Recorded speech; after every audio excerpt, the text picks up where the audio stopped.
isip. Huwag mag-alala, ikaw pa rin ang aking hilig. Kahit di mapilit o kaya masilip, sa inyong tahanan dadaan ko iyong hilig na spaghetti. Pababa ka na sa hagdanan nyo, tapos ikaw ay nadapa. Sasaluhin kita na mala prinsesa ay iba ka talaga kung kukumpara para sa kanila.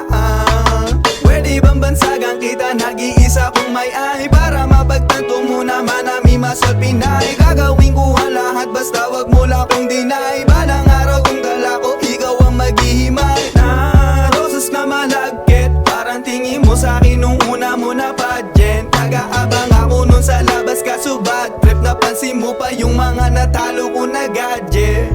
Yang hustla, pero napaibig ako bigla sa yung asta. Parang ginamitan mo ko hasta la vista. Gangsta, ganyan yung tipo ko, yung tipong hindi basta-basta. Huwag kang masamain kung gusto kita na makasta. Basta, alam mo ikay malakas, iba kasi Madagascar. Kaya gusto makakaskas, makalaslas o mabasbas. Baka pwede kita malabas, tas gagawin natin yung palabas. Tas hanggang sa ikaw ay matagasa.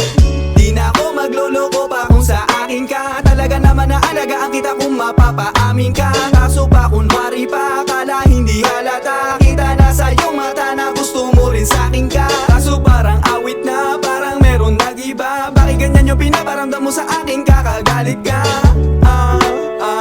O yumamin ka? Meron bang iba? Di magsalita. Ay naku, nadali na.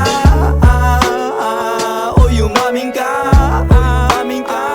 O yumamin ka? Sayang naman yung pinaghirapan ko sa'yo na pangsasay ko. Mapupunta lang din pala sa iba yung kamay mo na ko aray ko. Dapat lang talaga hindi ko pinaninigan ng kagaya mo, dahil ikaw lang din pala ang sisira sa puso na kagaya ko.